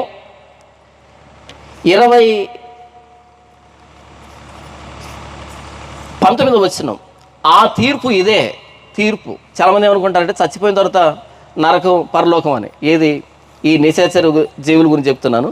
ఆ తీర్పు ఇదే: వెలుగు లోకంలోనికి వచ్చెను, కానీ తమ క్రియలు చెడ్డమైనందున మనుషులు వెలుగును ప్రేమింపక చీకటినే ప్రేమించరు. యేసుప్రభువుని నమ్మటం లేదంటే అర్థం ఏంటంటే వాళ్ళకు పాపం అంటే ఇష్టం కాబట్టి. చూడండి, వెలుగు లోకంలోనికి వచ్చెను, కానీ తమ క్రియలు చెడ్డమైనందున మనుషులు వెలుగును ప్రేమింపక చీకటినే ప్రేమించరు. చెడ్డ పనులు చేసేవాళ్ళు, చేయాలనుకునే వాళ్ళు యేసుప్రభు దగ్గరికి రారు. యేసుప్రభు దగ్గరికి రారు. 20 వచనం. దుష్కార్యము చేయు ప్రతివాడు వెలుగును ద్వేషించును, తమ క్రియలు దుష్క్రియలుగా కనబడుకుంటున్నట్లు వెలుగునొద్దకు రాడు. సత్యవర్తుడైతే తన క్రియలు దేవుని మూలముగా చేయబడి ఉన్నవని ప్రత్యక్షపరచబడినట్లు వెలుగునొద్దకు వచ్చును. చాలామంది యేసుప్రభు గురించి నోటుకు వచ్చినట్టు మాట్లాడుతున్నారు కదా. ఎందుకని? ఎందుకు యేసుప్రభు గురించి చెడ్డగా మాట్లాడతారు? యేసుప్రభు 2 ప్రశ్నలు అడిగాడు. అందరినీ, ప్రపంచాన్ని 2 ప్రశ్నలు అడిగాడు. ప్రతి ఒక్కడు ఈ 2 ప్రశ్నలకు సమాధానం చెప్పాలి. ఈ 2 ప్రశ్నలకు సమాధానం లేవనుకో, అప్పుడు నోరు మూసుకొని ఆయన పాదాల మీద పడాలి. చూడండి, యోహాను సువార్త 9వ అధ్యాయం, యోహాను సువార్త 8వ అధ్యాయము 46వ వచనం. మొత్తం ప్రపంచమంతా ఎవడైనా సరే, ఏ ప్రాంతమైనా, ఏ కులమైనా, ఏ గోత్రమైనా, ఏ మతమైనా, ఎవడైనా సరే ఈ 2 ప్రశ్నలకు సమాధానం చెప్పాలి. సమాధానం లేదనుకో, యేసుప్రభు పాదముల మీద పడి ఆయన్ను దేవుడిగా అంగీకరించాలి. నంబర్ 1, నాలో పాపం ఉన్నదని మీలో ఎవడు స్థాపించును? ప్రశ్న. నాలో పాపం ఉందని మీలో ఎవడైనా నిరూపించగలడా, రుజువుపరచగలడా, చూపించగలడా, కనీసం ఆరోపణ చేయగలడా అని అడిగాడు. మొదటి ప్రశ్న. 2, నేను సత్యమునే చెప్పుచున్నాను, క్షమించండి, నేను సత్యము చెప్పుచున్న ఎడల మీరెందుకు నన్ను నమ్మరు? మొదటి ప్రశ్న ఏంటంటే నాలో పాపం ఉన్నదని మీలో ఎవడు స్థాపించును అన్నాడు. అప్పుడు ఏం చేయాలి? యేసుప్రభుని గూర్చి ఆయన బాల్యం దగ్గర నుంచి ఆయన మరణించేంత వరకు మొత్తం ఎదగాలి. ఆయన జీవితం అంతా ఎక్కడైనా పాపము ఛాయ కనిపించిందేమో చూడాలి. గతంలో కానీ, ఇప్పుడు కానీ, భవిష్యత్తులో కానీ ఎవడు ఎప్పుడు యేసుప్రభులో పాపం ఉన్నదని నిరూపించేవాడు పుట్టలేదు, పుట్టడు, పుట్టబోడు, పుట్టకూడదు. లేదు యేసుప్రభులో పాపం, యేసుప్రభులో పాపం లేదు. పాపాత్మురాలైన స్త్రీ వచ్చి యేసుప్రభు పాదం మీద పడి ఏడ్చింది. అప్పటికి యేసుప్రభు వయసు ఎంత? 30 నుండి 33 సంవత్సరాలు కదా. అంటే వయసులో ఉన్నాడు కదా. నేను యేసుప్రభు కంటే పెద్ద వయసులో ఉన్నా ఇప్పుడు. అంటే నాకంటే చిన్న వయసులో యేసుప్రభు చెప్పినటువంటి మాట ఏంటంటే, ఒక స్త్రీని మోహపు చూపుతో చూసి ప్రతివాడు అప్పుడే తన హృదయమందు ఆమెతో వ్యభిచారం చేసిన వాడుగును. పండు ముసలప్పుడు చెప్పలే ఈ మాట ఆయన చెప్పింది ఎప్పుడు? 30 సంవత్సరాల వయసులో చెప్పాడు. చెప్పడమేనా? ఒక వ్యభిచారి వచ్చి ఆయన పాదాల మీద పడి ఏడుస్తుందంటే ఎంత పవిత్రంగా కనిపించాడు ఆయన, ఎంత ఉత్తముడుగా, ఎంత పరిశుద్ధుడుగా తన పాపాన్నంతా తలపోసుకుంటూ ఏడ్చిందంటే ఎలా కనిపించుంటాడు ఆయన ఆవిడికి? నేనేం చెప్తున్నాను అంటే, యేసు ప్రభులో పాపం అనేది వ్యభిచారం చేసే స్త్రీకి కూడా కనపడదు. ఆయన ప్రసంగం చేస్తున్నప్పుడు గుంపులో ఒక ఆవిడ కేక వేసింది. ఏమని కేక వేసింది? ఇది మీకు అర్థం కావడానికి ఒక మాట చెప్తాను. మనం గౌతమ బుద్ధుడు గురించి చదివేటప్పుడు ఆమ్రపాలి అనే ఒక పాత్రను గురించి చదువుతాం. ఆమ్రపాలి ఆవిడ గౌతమ బుద్ధుడి మీద మనసు పారేసుకుంది. అంటే గౌతమ బుద్ధుడు చూడగానే నా భర్త అయితే బాగుంటుంది అనేటట్టుగా అనిపించింది. యేసు ప్రభు ప్రసంగం చేస్తూ ఉంటే ఆ సమాజంలోంచి ఒక స్త్రీ కేక వేసింది. ఏమని? నిన్ను మోసిన గర్భమును నీవు కుడిచిన స్తనములను ధన్యములై ఉన్నవి. అంటే దాని అర్థం ఏంటి? నాకెందుకు పుట్టలేదు నువ్వు అని. అంటే యేసు ప్రభు నా కడుపులో పుట్టుంటే బాగుండు కదా అనుకుంది, కానీ నాకు భర్త ఇంటే బాగుండు కదా అనే ఆలోచన రాలే. ఎందుకంటే అంత పరిశుద్ధుడైన, అంత పరిశుద్ధుడు యేసు ప్రభు. కాబట్టి యేసు ప్రభులో పాపం కనబడడం అన్నది జరగదు. లేదు, ఆయనలో పాపం లేదు. యేసు ప్రభు అడిగిన మొట్టమొదటి ప్రశ్న ఏంటంటే, నాలో పాపం ఉన్నదని మీలో ఎవడైనా స్థాపించగలడా? ఎవడూ చూపించలేడు. ఇవి రెండవ ప్రశ్న చూడండి. నేను సత్యం చెప్పుచున్న ఎడల మీరెందుకు నన్ను నమ్మరు? ప్రభు నీలో పాపం లేదంటే మరి ఎందుకు నమ్మట్లేదు అంటాడు ఆయన. ఒకటి, యేసు ప్రభువుని గురించి ఆయన దగ్గర నుంచి దూరంగా వెళ్ళాలంటే ఆయనలో పాపం చూపించాలి. ఆయనలో పాపం లేదా ఆయన పాదాల మీద పడాలి. రెండే ఆప్షన్లు, మూడు ఆప్షన్ లేదు ఇక్కడ. ఆప్షన్ ఏ, ఆప్షన్ బి, అంతే. ఆయనలో పాపం అయినా చూపించాలి, లేకపోతే ఆయన పాదాల మీద అయినా పడాలి, అంతేగాని మూడవ ఆప్షన్ లేదు ఇక్కడ. నాకు యేసు అంటే నచ్చదు, యేసు నమ్మను కాదు, నమ్మి తీరాలి, లేకపోతే చచ్చిన తర్వాత నరకం ఉంది అని చెప్పాడు యేసు ప్రభు. నేను పాపం చేస్తున్నానని స్థాపించండి, లేకపోతే నా పాదాల మీద పడండి. యేసు ప్రభులో పాపము ఛాయ, పాపము నీడలేదు. కాబట్టి నిశాచర జీవులు యేసు ప్రభు దగ్గరికి రావు. గుడ్ల గొవ్వలు మిట్ట మధ్యాహ్నం మనకు కనిపించవు. ఎందుకని? పాపం వాటి కన్నులు అంత సున్నితంగా ఉంటాయి, కళ్ళు పగిలిపోతాయి. పాపం ఎంత గుడ్లున్నా సరే ఆ వెలుక్కి పగిలిపోతాయి. కాబట్టి అవి చీకట్లోనే బ్రతుకుతాయి. యేసు ప్రభువుని ఎవడైనా వ్యతిరేకిస్తున్నాడు అంటే, నమ్మకపోతే మంచిది, నీ పని నువ్వు చేసుకో, కానీ నోటుకు వచ్చినట్టు మాట్లాడద్దు. ఆయన సూర్యుడు, నీకు అర్థం కాడు. అర్ధరాత్రి బ్రతికే నీకు ఆయన అర్థం కాడు. ఆయన సూర్యుడు.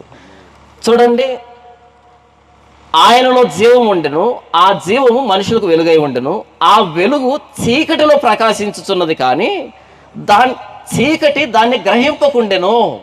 ఎంత చదువు ఉంటే ఏం ప్రయోజనం, ఎంత తెలివి ఉంటే ఏం ప్రయోజనం, ఎంత డబ్బు ఉంటే ఏం ప్రయోజనం, ఎంత హోదా స్థాయి ఉంటే ఏం ప్రయోజనం యేసు ప్రభు అర్థం కాకుండా? మనం చేతులెత్తి నమస్కారం పెడుతున్నామంటే, మనం సాగిలు పడుతున్నామంటే, మనం దేవుడిగా అంగీకరిస్తున్నామంటే ఆయన ఎలాంటోడు అనేది తెలియాలి కదా. నాలాగే పాపం చేసినవాడు నన్ను ఎలా రక్షిస్తాడు? నాలాగే పాపం చేసేవాడు నన్ను ఎలా సంస్కరించగలుగుతాడు? నాలాంటి పాపి నన్ను ఎలా దేవుని దగ్గర తీసుకుని వెళ్ళగలుగుతాడు? యేసు ప్రభు దగ్గరికి రా, ఆయనలో పాపం లేదు, పాపుల కోసం ప్రాణం పెట్టినవాడు. నాలో పాపం ఉన్నదని మీరు ఎవడైనా స్థాపించగలడా? నేను సత్యం చెప్పుచున్న ఎడల మీరు ఎందుకు నన్ను నమ్మరు? అడుగుతున్నా. ఎందుకు యేసు ప్రభు మీద నోటుకు వచ్చినట్టు మాట్లాడుతున్నారు? యేసు ప్రభు మత ప్రచారం కాదు, ఆయన వెలుగు, ఆయన జీవం, ఆయన దేవుని నరావతార రూపం. మత ప్రచారం ఎందుకు అవుతుంది? ఇది మతం అంటే నమ్మకము అని. నమ్మకం నిజం కావచ్చు, అబద్ధము కావచ్చు. నమ్మకం నిజము కావచ్చు, అబద్ధము కావచ్చు. యేసు ప్రభు మతం కాదు, యేసు ప్రభు మార్గం కాదు, నిజం.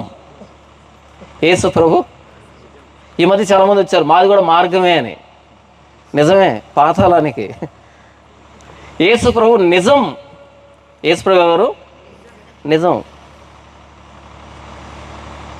యేసు ప్రభు మత ప్రచారం కాదు. 6వ వచనం చూడండి. దేవుని యొద్ద నుండి పంపబడిన ఒక మనుషుడు ఉండెను, అతని పేరు యోహాను. అతని మూలముగా అందరూ విశ్వసించినట్లు అతడు ఆ వెలుగును గూర్చి సాక్ష్యం ఇచ్చుటకు సాక్షిగా వచ్చెను. అతడు ఆ వెలుగై ఉండలేదు కానీ ఆ వెలుగును గూర్చి సాక్ష్యం ఇచ్చుటకు అతడు వచ్చెను. ఇప్పుడు యోహాను పరిచయం జరుగుతుంది. యోహాను ఎందుకు పుట్టాడు ఈ లోకంలో? వెలుగును గూర్చి సాక్ష్యం ఇవ్వడానికి. మనం వీధుల్లోనికి వెళ్ళి, ప్రపంచ వీధుల్లోనికి వెళ్ళి ప్రభువైన యేసుక్రీస్తు అని గురించి ప్రకటిస్తున్నామంటే వెలుగును గూర్చి సాక్ష్యం ఇస్తున్నాము. ఆ రోజు బాప్తిస్మం ఇచ్చే యోహాను మొట్టమొదటి వ్యక్తి. యేసు ప్రభువుని గురించి పరిచయం చేసిన వారిలో మొట్టమొదటి వ్యక్తి ఆయన. ఆ తర్వాత వేరే వాళ్ళు, ఆ తర్వాత వేరే వాళ్ళు, ఆ తర్వాత వేరే వాళ్ళు. ఈరోజు నేను వీధుల్లోనికి వెళ్ళి ప్రభువైన యేసుక్రీస్తును ప్రకటిస్తున్నా అంటే బాప్తిస్మం ఇచ్చే యోహాను వరుసలో నిలవబడి ఉన్నామని యేసు ప్రభువుని గురించి సాక్ష్యం ఇస్తున్నాం. సిగ్గుపడాల్సిన అక్కర్లేదు. ఆ మధ్య సువార్త చేయడానికి వెళ్ళారు చాలామంది. వ్యాన్ వేసుకొని వెళ్ళారు. ఒక ప్రాంతానికి వెళ్తే ఒక అబ్బాయి ఏం చేశాడు అంటే, వాళ్ళు ఆ వీధిలోకి వచ్చారు సువార్త చేయడానికి అని తెలియగానే వెంటనే ఒక బకెట్ తీసుకొని బకెట్లో నీళ్ళు పోసి అందులో పేడ వేసి పేడ నీళ్ళు కలిపాడు. ఇంటికి వెళ్ళారు కరపత్రిక తీసుకొని, వెంటనే జగ్గు తీసుకొని పేడ నీళ్ళు కొట్టాడు. అందరి మీద కొట్టాడు పేడ నీళ్ళు. అలా పేడ నీళ్ళు కొట్టిన వ్యక్తిని, కరుణాకు సుగుణ అనే వ్యక్తి ఉన్నాడు కదా, ఆ వ్యక్తి పిలిచి సన్మానం చేశాడు. ఏదో స్వాతంత్ర సమరయోధుల్లాగా. బాగానే ఉంటుంది, ఇప్పుడు ఇబ్బంది ఏమీ లేదు, ఇప్పుడు బాగానే ఉంటుంది. 30 వెండి నాణాలు తీసుకున్నాడు ఇస్కరియోతు యూదా. అంతటితో అయిపోయిందా చరిత్ర? సినిమా అయిపోయిందా? సెకండ్ హాఫ్ లేదు. 30 వెండి నాణాలు ఎందుకు తీసుకున్నాడంటే ఉరితాడు కొనుక్కోవడానికి. కొనుక్కోలేదులేండి. ఆ 30 వెండి నాణేలతో ఏం కొన్నారు? శ్మశానం. అకెళ్దామా శ్మశాన భూమి కొనడానికి పనికి వచ్చింది. ఈరోజు గూగుల్ పేలు, ఫోన్పేలు, అకౌంట్ నంబర్లు. టు సేవ్ అవర్ ధర్మ. నీ ధర్మాన్ని సేవ్ చేసుకోవాలంటే నీ ధర్మాన్ని ప్రకటించాలి. యేసు ప్రభు గురించి ఎందుకు? డెఫినేషన్ కూడా తెలియదు పాపం. ఈరోజు గూగుల్ పేలు, ఫోన్పేలు బాగానే ఉంటాయి పడేటప్పుడు, రేపు చచ్చిన తర్వాతనే తేడా ఉంటుంది. ఈరోజు పడినట్టు కాదు, ఈరోజు సంపాదించుకున్నట్టు కాదు. ఊర పని ఎంత బలిస్తే మాత్రం ఏంటి వచ్చిన సుఖం? కోసుకుని తింటారు అంతే. పంది బలిసేట్టు బలవకండి. అబద్ధం తిని తిని, అశుద్ధం అంతా తిని తిని ఎందుకు బలుస్తారు? బాప్తిస్మం ఇచ్చి యోహాను ప్రభువైన యేసుక్రీస్తు అని ప్రకటించే వారిలో ప్రథముడు. ఈరోజు నేను ప్రపంచ వీధుల్లో తిరుగుతున్నామంటే సువార్త పత్రికలు పట్టుకొని, లేదా యేసు ప్రభుని ప్రత్యక్షంగా కానీ పరోక్షంగా కానీ ప్రకటిస్తున్నామంటే ఆ వరుసలో ఉన్నాం. నంబర్ తెలియకపోవచ్చు, వరుస అదే. మనం యేసు ప్రభుని ప్రకటిస్తున్నాం అంటే మత ప్రచారం చేయటం. మనం యేసు ప్రభుని ప్రకటిస్తున్నామంటే వెలుగును గురించి సాక్ష్యం ఇస్తున్నాం. గతంలో మనం కూడా చీకట్లో ఉన్నాం. అయితే ప్రభువైన యేసుక్రీస్తు అని వెలుగులోకి వచ్చాం, ఆ వెలుగును అనుభవిస్తున్నాం. ఇప్పుడు చీకట్లో ఉన్న వ్యక్తులకి సువార్త ప్రకటిస్తున్నాం. ఎవరైతే ప్రభువైన యేసుక్రీస్తులో ఉంటాడో వాడు వెలుగులో ఉన్నట్టు, వెలుగులో సంచరించినట్టు. ఎవరైతే ప్రభువైన యేసుక్రీస్తు అంటే గిట్టదో, యేసు ప్రభువుని నమ్మట్లేదో వాళ్ళు చీకట్లో బ్రతుకుతున్నారు. నిశాచర జీవులు. తెలియకుండా ఉంటే మంచిది, తెలిసి కూడా కావాలని యేసు ప్రభువును అణిచే ప్రయత్నం చేస్తే, ఎవరు చేసినా ఎక్కడ చేసినా సరే యేసు ప్రభు ఉగ్రతకి లోను కావాల్సి వస్తుంది. చూడండి 7వ వచనం. నిజమైన వెలుగు వంటను అది లోకంలోనికి వచ్చుచు ప్రతి మనుషుని వెలిగించుతున్నది. యేసు ప్రభు ఈ లోకానికి వచ్చి ఒక్కో వ్యక్తిని వెలిగిస్తున్నాడు. గతంలో మనమంతా ఎవరు ఎలా బ్రతికారో మీ బ్రతుకు మీకు తెలుసు, నా బ్రతుకు నాకు తెలుసు. మనమంతా కలిసి ఇక్కడ ఈ సమయంలో వాక్యం వినడానికి కూడుకున్నామంటే గతంలో మంచోళ్ళమని కాదు, ఎవరు ఎక్కడ ఎలాంటి పరిస్థితుల్లో బ్రతికామో ఒక్కసారి ఆలోచించుకుంటే మన మీద మనకి అసహ్యం అనిపిస్తుంది, ఇలా బ్రతికానా అని. అయితే మన ఇంటి దగ్గరికి ప్రభువైన యేసుక్రీస్తు సువార్త వచ్చింది, మన చెవిలో వినబడింది, మన కఠిన హృదయం మార్చబడింది. ఇప్పుడు మనం వచ్చి ఎక్కడ కూర్చున్నాం? ఇదే సమయంలో మీ అంబాడులో చాలామంది మొగల రేకులు చూస్తూ ఉంటారేమో నాకు తెలిసి. ఉందా ఇప్పుడు మొగల రేకులు? అయిపోయిందా? అయ్యో, ఎప్పుడు అయిపోయిందక్క? చూడ అయిపోయిందంట. ఇప్పుడు ఏమొచ్చిందో నాకు తెలియదు కానీ కార్తీక దీపం అక్క, అప్డేటెడ్ పీసులన్నీ. గతంలో మనం ఇదో కార్తీక దీపాలు, మొగల రేకులు కదా. ఇప్పుడు ఇంత పద్ధతిగా వాక్యం వింటున్నాం. ఎందుకని? ఎంతమంది ఉన్నా సరే పిన్ డ్రాప్ సైలెంట్గా ఉంది. వెలుగులోకి వచ్చాం కాబట్టి, చీకటిని విసర్జించాం కాబట్టి. ప్రభువు మనల్ని వెలుగులోని తీసుకుని వచ్చాడు. గతంలో మనం చూసిన సినిమాలు కానీ, గతంలో మనం తిరిగిన తిరుగులు కానీ, గతంలో మనం మాట్లాడిన మాటలు కానీ, గతంలో మనం ప్రవర్తించిన విధానం కానీ, ఇప్పుడున్నటువంటి విధానం కానీ రెండింటికి సంబంధమే లేదు. నిజమైన వెలుగు ఉండెను, అది లోకంలోనికి వచ్చి ప్రతి మనిషిని వెలిగించుతున్నది. యేసు ప్రభు మన ఇంట్లోకి వచ్చాడంటే నిజమైన వెలుగు, పరలోకపు వెలుగు మన ఇంటిలో ప్రకాశించింది, మన ఇంటి మీద పడింది. ఆ పరలోకపు కాంతి పుంజం అని అర్థం. ఒకసారి ఊహించండి ఎంత బాగుంటుందో. మొత్తం మన ఊర్లో చీకటి ఉంటే పరలోకపు కాంతి పుంజం ఒకటి మన ఇంటి మీద పడితే, మన ఇంటిని వెలిగిస్తే ఎంత బాగుంది కదా. ఆ ఊహ కూడా పరలోకపు కాంతి పుంజం ప్రభు అయిన యేసుక్రీస్తు నా జీవితంలోకి వచ్చాడంటే ఎంత భాగ్యం కదా నాది. నీ జీవితంలోకి వచ్చాడంటే ఎంత భాగ్యం కదా నీది. కానీ చాలామంది ఏమంటారు తెలుసా, ఏంటోనండి 7 వారాలు వెళ్ళాను, ఏమీ జరగలే. ఏంటంట 7 వారాలు వెళ్ళిందంట, ఏమీ జరగలేదంట. అసలు 7 వారాలని ఎవడు చెప్పాడు నీకు? ఏ దరిద్రుడు చెప్పాడు ఇంతకీ? 7 వారాలరా, ఈ కొబ్బరి నూనె తీసుకో, ఈ కర్చీపు తీసుకో, ఈ చాప తీసుకో, చెప్పిన దరిద్రుడు ఎవరు ఇంతకీ? 7 వారాలు చర్చికి రమ్మని చెప్పాడు. దాని బదులు గంగమ్మ జాతరకి వెళ్ళకూడదు, 4 తాయితులు గడుచుకోకూడదు, బాగుపడదు. చర్చికి ఎందుకు రావాలి? మొక్కుబడిక? గతంలో మనం మొక్కుకున్నామే, ఆయన కాదు ఈయన, పరలోకపు వెలుగైన. గతంలో మనం అనుసరించామే, దాన్ని ఇక్కడికి పట్టుకొని రాకండి. ఇది వెలుగు, ఇది చీకటి కాదు, ఇది వెలుగు. ఈ వెలుగులోకి వస్తే మనం ప్రపంచాన్ని వెలిగించగలుగుతాం. అవే పద్ధతులు తీసుకొని ఇక్కడ తీసుకొచ్చారు. 7 వారాలు రావాలంట. నలుగు పెట్టాలనా? ఎందుకు 7 వారాలు? దేనికి? కొబ్బరి నూనె కొనడానిక? యేసుప్రభు పరలోకపు వెలుగు, నిజమైన వెలుగని లేఖనం చెప్తూ ఉంటే ఆయన్ను ఆపద మొక్కుల వాడిగా మార్చినటువంటి దరిద్రులు, దౌర్భాగ్యులు. మీ మీద ఇస్కరియోతు యూదా 100 రెట్లు మేలు. ఆయన నమ్ముకుంటున్నారు, యేసుప్రభును అమ్ముకుంటున్నారు, వ్యాపార వస్తువుగా మార్చేస్తున్నారు. ఇలా యేసుప్రభును అమ్ముకుంటూ ఇతరులు కూడా ఏమనుకుంటున్నారంటే ఇదే యేసుప్రభు, ఈయన యేసుప్రభు, ఇదే క్రైస్తవం అనుకుంటున్నారు. కాదు, ఆయన పరలోకపు వెలుగు, చీకటి ప్రపంచం మీద ప్రకాశిస్తున్న పరలోకపు వెలుగు.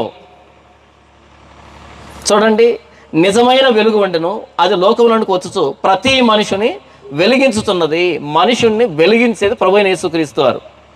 ఎక్కడ ఆగిపోయామంటే మోకాళ్ళ నొప్పులు తగ్గుతాయా, గడ్డలు తగ్గుతాయా, పిల్లలు పుడతారా అనే దగ్గర మిగిలిపోయాం.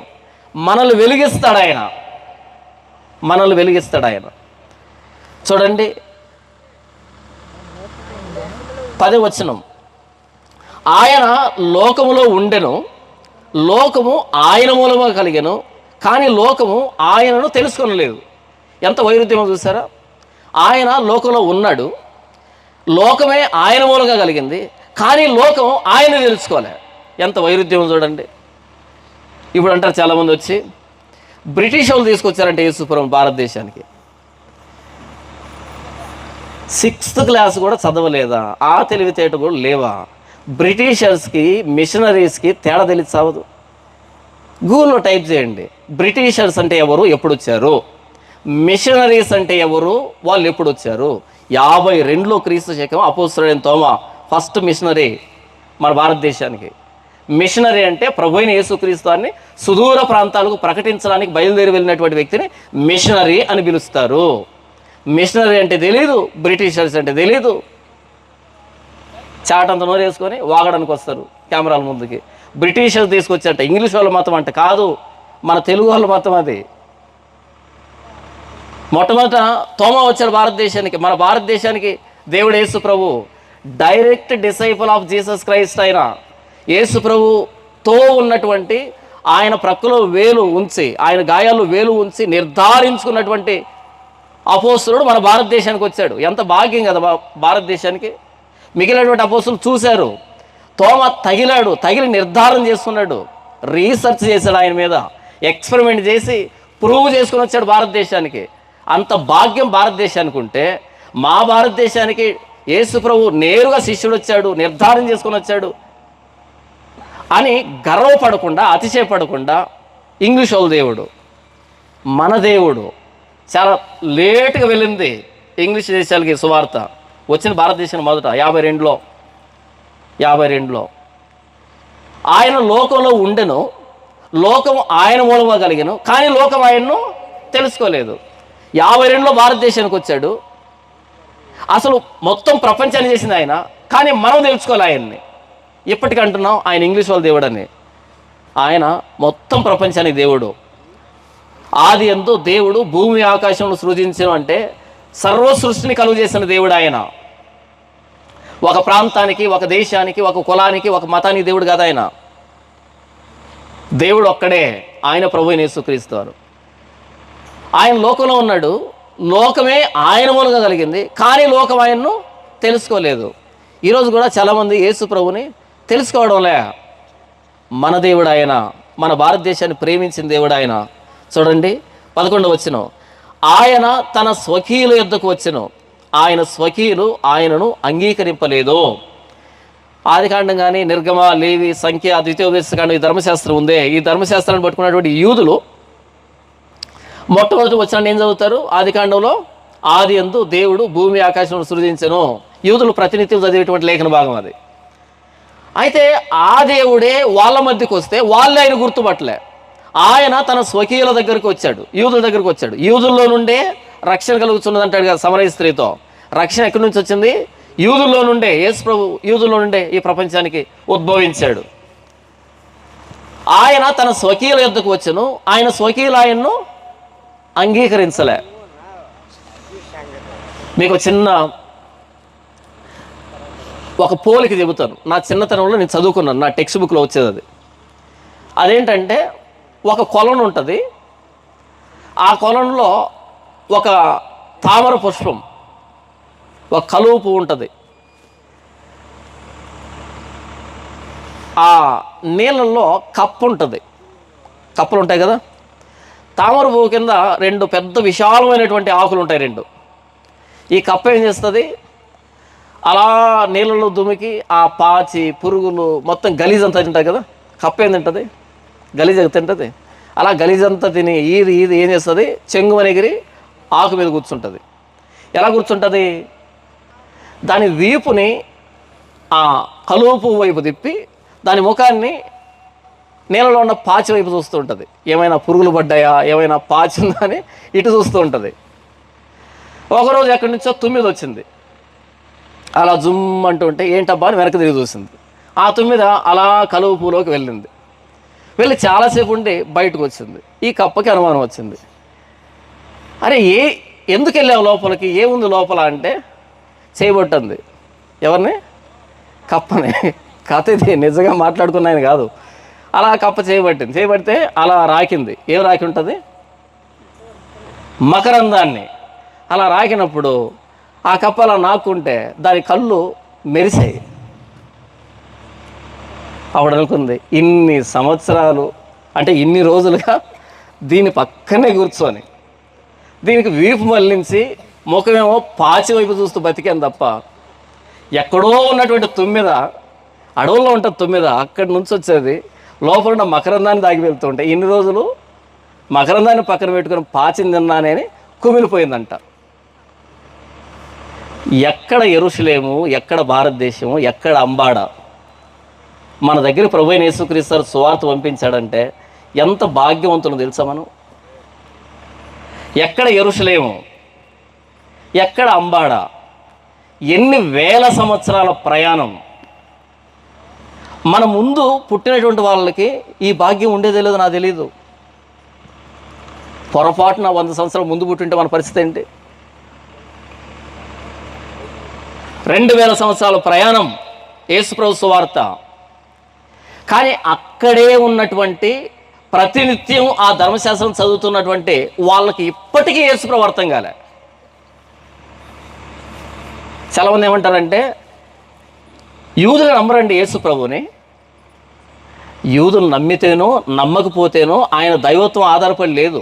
వీళ్ళు నమ్మారు కాబట్టి ఆయన దేవుడు, నమ్మలేదు కాబట్టి దేవుడు అనే దైవత్వం యూదుల మీద ఆధారపడి లేదు. అందరు యూదులు నమ్మకుండా ఇవి లేరు. కొందరు యూదులు నమ్మలేదు. వాళ్ళు నమ్మలేదని ఆయన దేవుడు కాకుండా పోడు. కప్ప మకరందాన్ని తినటం లేదని అది కలుపు పువ్వు కాకుండా పోతుందా?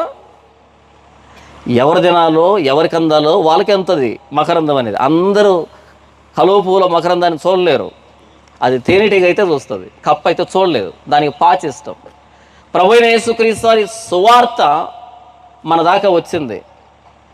ఒక్కోసారి ఆలోచిస్తున్నప్పుడు ఎంత ఆశ్చర్యం అంటే, ఎక్కడ యెరూషలేము, ఎక్కడ యేసుప్రభు ప్రాణత్యాగము, ఎన్ని వేల సంవత్సరాల ప్రయాణము, ఎన్ని వందల మంది ప్రాణత్యాగము. ఈరోజు నేను ప్రభువైన యేసుక్రీస్తు వారి దగ్గరికి రావడం నిజంగా మనసు పెట్టి ఆలోచిస్తే ఆశ్చర్యం అనిపిస్తుంది. నమ్మలేం. ఏంటి, నా దగ్గరికి ఆ స్వార్థ వచ్చిందా? లోకంలో నిజమైన వెలుగు ఉంది, అది లోకంలోకి వచ్చి ఒక్కో వ్యక్తిని వెలిగిస్తూ ఉంది. అలా మనల్ని వెలిగించిన ఆ వెలుగు అంటే ఆలోచించండి ఎంత భాగ్యమో. ఇన్ని కోట్ల మందిలో మన దాకా వచ్చింది. మన ప్రధానమంత్రికి భాగ్యం లేదు, మనకుంది భాగ్యం కదా. ప్రభువైన యేసుక్రీస్తు వారు మన దగ్గరకు వచ్చాడు అంటే మామూలు విషయం కాదు అది. చూడండి 11వ వచనం, ఆయన తన స్వకీయుల యొద్దకు వచ్చెను, ఆయన స్వకీయులు ఆయనను అంగీకరింపలేదు. 12వ వచనం, తన్ను ఎందరు అంగీకరించిరో వారికి అందరికీ, అనగా తన నామమందు విశ్వాసం ఉంచిన వారికి దేవుని పిల్లలగుటకు ఆయన అధికారం అనుగ్రహించెను. యేసు ప్రభువును ఎవరైతే అంగీకరిస్తారో వాళ్ళకి దేవుడు అధికారాన్ని ఇచ్చాడంట. ఏంటి అధికారం? దేవుని పిల్లలయ్యే అధికారం. ఇది భిక్ష కాదు, ఏదో దయ కాదు, అధికారం, రైట్, హక్కు. ఏంటి ఆ హక్కు? యేసు ప్రభువును అంగీకరిస్తే మనం దేవుని పిల్లలమే, అంతే. హక్కు అది. తన్ను ఎందరు అంగీకరించారో ఎవరైనా అంగీకరించవచ్చు. వాళ్ళు ఏ ప్రాంతమైనా, ఏ కాలమైనా, ఏ మతమైన ఎవరైనా సరే తన్ను ఎందరు అంగీకరిస్తే వాళ్ళందరూ దేవుని పిల్లలు అవుతారు. తరువాత 13వ వచనం, వారు దేవుని వలన పుట్టిన వారే కానీ రక్తము వలనైనను, శరీరేచ్ఛల వలనైనను, మానుషేచ్ఛల వలనైనను పుట్టినవారు కారు. ఆ వాక్యము శరీరధారి అయి కృపాసత్య సంపూర్ణుడిగా మన మధ్య నివసించెను. తండ్రి వలన కలిగిన అద్వితీయ కుమారుని మహిమ వలె మనం ఆయన మహిమను కనుగొంటిమి.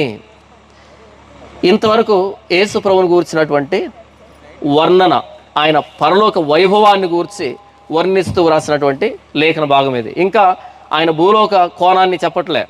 14వ వచనంలో ఆ వాక్యము శరీరధారి అయి, పైన 13 వచనాలు చెప్పినటువంటి ఆ వర్ణన అంతా శరీరాన్ని ధరించింది, మన మధ్య నివసించింది ఆయన ప్రభువైన యేసుక్రీస్తు వారు అనే మాట ఇక్కడ రాస్తూ, తండ్రి వలన కలిగిన అద్వితీయ కుమారుని మహిమ వలె మనం ఆయన మహిమను కనుగొంటమే.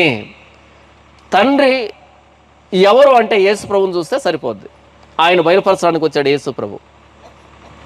నేను ప్రారంభంలో చెప్పాను కదా, యేసు ప్రభులో ద్వంద్వ స్వభావం. ఆయన దేవుడు, ఆయన మానవుడు.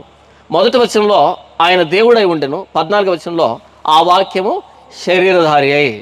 యేసు ప్రభు దేవుడు మొదటి వచనం, యేసు ప్రభు మానవుడు 14వ వచనం. ఈ రెండింటిని కలిపి చెప్పేది యోహాను సువార్త. ఏది మిస్ చేసినా సరే అపార్థానికి గురవుతాం, నరకానికి జారిపోతాం. చాలా మతాలు యేసు ప్రభు దైవత్వాన్ని ఒప్పుకోవు. యేసు ప్రభుని ప్రవక్త అంటాయి. అంటే ఎంతసేపు యేసు ప్రభుని ఎలా చూస్తారు? వాళ్ళు మానవునిగా చూస్తారు. ఎక్కడికి వెళ్తారు? ఆయన దేవుడు, ఆయన మానవుడు, రెండు అంగీకరిస్తేనే పరలోకం. ఆయనలో దైవత్వాన్ని తీసివేసిన పరలోకం లేదు, ఆయనలో మానవత్వాన్ని తీసేసిన పరలోకం లేదు. ఆయన దేవుడు, ఆయన మానవుడు. ఆ వాక్యం శరీరధారి అయి కృపాసత్య సంపూర్ణుడిగా మన మధ్య నివసించెను. తండ్రి వలన కలిగిన అద్వితీయ కుమారుని మహిమ వలె మనం ఆయన మహిమను కనుగొంటిమే. ఇప్పుడు యోహాను గురించి చూడండి. యోహాను ఆయనను గూర్చి సాక్ష్యం ఇచ్చుచు, నా వెనుక వచ్చుతున్నవాడు నాకంటే ప్రముఖుడు కనుక ఆయన నాకంటే ముందుటివాడు ఆయననియు, నేను చెప్పినవాడు ఈయనే అనియు ఎలుగెత్తి చెప్పాను. ఇక్కడ యోహాను గురించి చెబుతూ, యోహాను బాప్తీసమిచ్చే యోహాను యేసు ప్రభు కంటే 6 నెలల ముందు పుట్టాడు. ఆయన పుట్టుకలో యేసు ప్రభు కంటే ముందున్నాడు. ఆయన ప్రకటనలో కూడా యేసుప్రభు కంటే ముందున్నాడు. కానీ యోహాన్ ఏమంటున్నాడు అంటే, నా వెనుక వచ్చుచున్నవాడు, అంటే యేసుప్రభు నా వెనుక వచ్చుచున్నవాడు నాకంటే ముందుటివాడు అంటున్నాడు. ఎలా? ఆది యందు దేవుడు భూమి ఆకాశం సృజించాడు. ఎవరు? ప్రభువైన యేసుక్రీస్తు. సృష్టించేసిన ఆయన ఆ సృష్టిలో వచ్చినటువంటి బాప్తిస్మ ఇచ్చే యోహాను కంటే ముందు వ్యక్త, వెనకాల వ్యక్త? సృష్టి ముందు కదా, యోహాన్ తర్వాత కదా. అయితే మానవ రీత్యా యేసుప్రభు రావడానికి 6 నెలలు ఆలస్యమైంది యోహాను కంటే. మానవ రీత్యా చెప్పట్లే, ఆయన నిత్యత్వం దృష్టిలో పెట్టుకొని ఆయన నాకంటే ముందుటివాడు, ఆయన నా వెనక వచ్చుతున్నాడు అంటే శరీర రీత్యా ఆయన నాకంటే వెనకాల 6 సంవత్సరాల వెనకాల పుట్టాడు. కానీ ఆయన నిత్యత్వం రీత్యా ఆలోచిస్తే ఆయన నాకంటే ముందుటివాడు. యోహాను గురించి యేసుప్రభు గురించి యోహాను చెబుతున్నాడు, ఆయన నిత్యత్వంలో ఉన్న దేవుడు, నాకంటే ముందుటివాడు. యేసుప్రభు చోట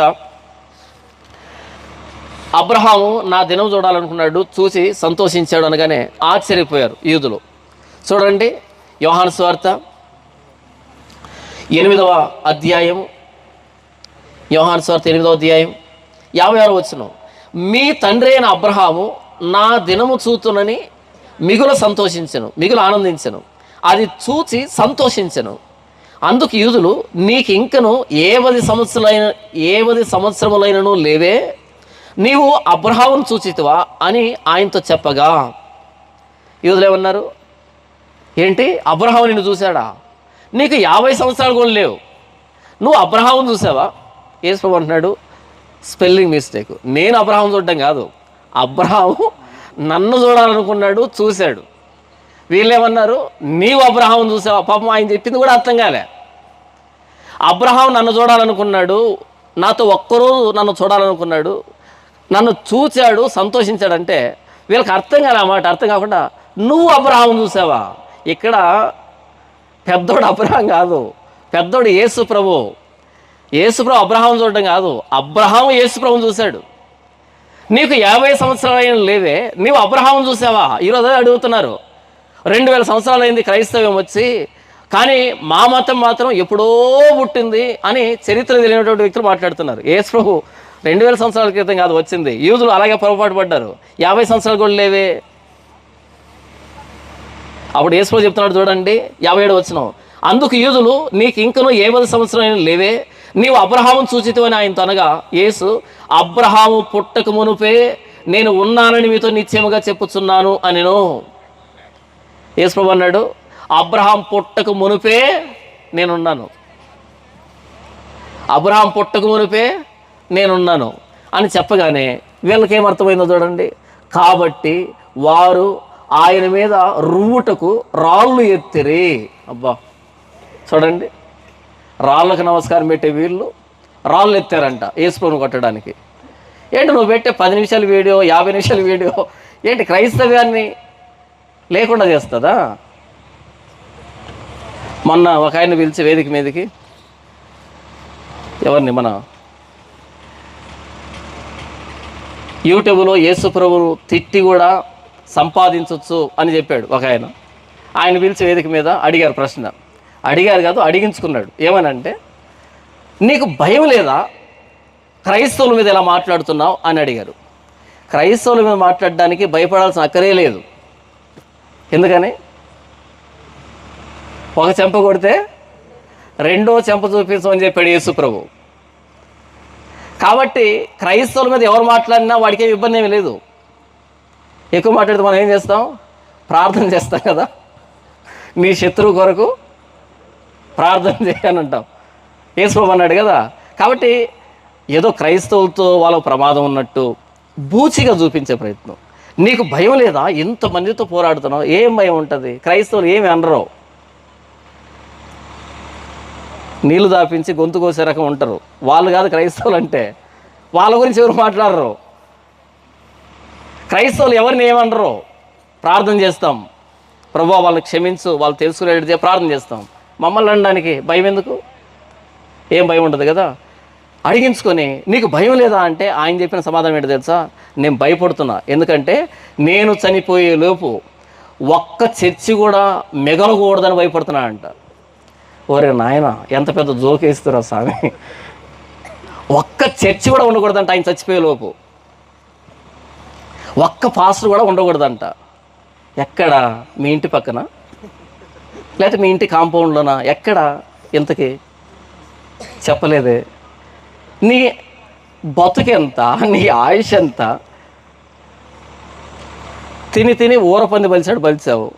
దగ్గరలో షుగర్ బీపీ వస్తుంది. ఎక్కువ కాలం లేదు. ఎందుకు పెద్ద పెద్ద స్టేట్మెంట్లు? దేనికి? మనకెందుకు చెప్పు?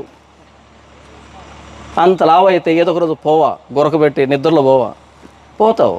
పెద్ద పెద్ద స్టేట్మెంట్ చేయకూడదు. నేను చచ్చిపోయేలోపు ఒక్క చర్చ అయినా మిగులుతుందేమోనని భయపడుతున్నాడంట. దానికి హాల్ అంతా చప్పట్లు కొట్టింది. నాకు అనిపించింది, వాడు వేసిన జోక్ కూడా అర్థం కాలేదురా మీకు గొర్రెలారా అనిపించింది. వాడు జోక్ వేస్తే నవ్వాలి కానీ చప్పట్లు కొడతారేంట్రా? నేను చనిపోయేలోపు ఒక్క పాస్ కూడా ఉండకూడదు, ఒక్క చర్చి కూడా ఉండకూడదు అంటే అది జోకు, చప్పట్లు కాదు. జోకు వేస్తే కొట్టాల్సి ఉంది, నవ్వాలి పగలబడి. ఎంత మంచి కమీడియన్ రా నాయన. బ్రహ్మానందం కూడా సిగ్గుపడతాడు నిన్ను చూసి కదా. నేను అబ్రహాం కంటే ముందున్నాను అనగానే ఏం తీసుకున్నారంట? రాళ్ళు. నువ్వు చేసే ఒక చిన్న వీడియో నీకు అమౌంట్ని తెచ్చిపెట్టచ్చు. యేసుప్రభుని లేకుండా చెయ్యదు. యేసుప్రభు మీద రాళ్ళు ఎత్తుకున్నారు. రాళ్ళు ఎత్తుకున్న వాళ్ళు ఏమయ్యారు? ఏమో చరిత్రలు కనుమరుగైపోయారు అంతే. యేసుప్రభు మిగిలాడా? చేతి సహాయం లేక తీయబడిన ఆ రాయి ముందు చెప్పిన రాజ్యాలన్నింటినీ పొడి పొడిగా ధూళిగా మార్చి ఆ రాయి భూతలమంతా మహాపర్వతమైంది. దానికి అంతం లేదు. యేసుప్రభు కంటే ముందు వచ్చిన రాజ్యాలన్నీ చరిత్రలో కనుమరుగైపోయాయి. లేవు, అవశేషాలు కూడా లేవు.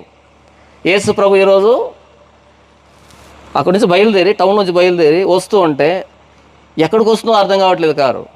అన్ని సందులు గొంతులు, అన్ని మలుపులు, లోపల మారుమూల ప్రాంతం కదా అంబాడ అంటే. మరి ఇక్కడ ఇంతమంది క్రైస్తవులు ఉన్నారని నేను అస్సలు ఊహించలే. ఇంతమంది క్రైస్తవులు ఉన్నారని.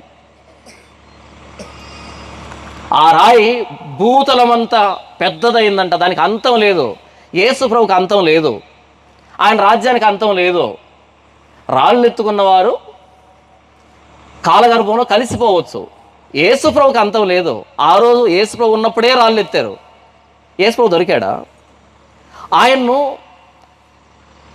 శిలువ మీద చంపిన తర్వాత ఎక్కడ పెట్టారు? రాతితో తొలిచినటువంటి సమాధిలో పెట్టారు. రాయిని దొర్లించారు అడ్డుగా.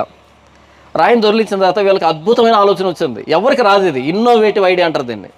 ఏంటి ఐడియా అంటే, ఒక అప్లికేషన్ పట్టుకొని వెళ్ళారు రాజుగారి దగ్గరికి. ఏంటి అప్లికేషన్ అంటే, రాజుగారు ఆ సమాధికి సెక్యూరిటీ కావాలి, జెడ్ కేటగిరీ. ఎవరికి? సమాధికి. ఎవరైనా జెడ్ కేటగిరీ ఎవరు పెట్టుకుంటారు? చచ్చిపోకుండా ఉండేదానికి పెట్టుకుంటారు. వీళ్ళు ఎవరికి పెట్టారు? అందుకే ఇన్నోవేటివ్ ఐడియా అంటే ఏంటంటే, సమాధి పెడతారంట చుట్టూ. ఆ వంచకుడు సజీవుడై ఉన్నప్పుడు తాను 3వ దినాన్ని తిరిగి లేస్తా అని చెప్పాడు. కాబట్టి ఆయన శిష్యులు వచ్చి ఎత్తుకొని పోతే మొదటి వంచన కంటే కడపటి వంచన మరి చెడ్డదవుతుంది కదా. కాబట్టి సెక్యూరిటీ కావాలి మాకు. సరే పోండి నాయనని సెక్యూరిటీ ఇస్తే వీళ్ళ సైనికులు, ఆ సైనికులు మొత్తం అందరిని కలిపి పెద్ద సెక్యూరిటీ పెట్టారు.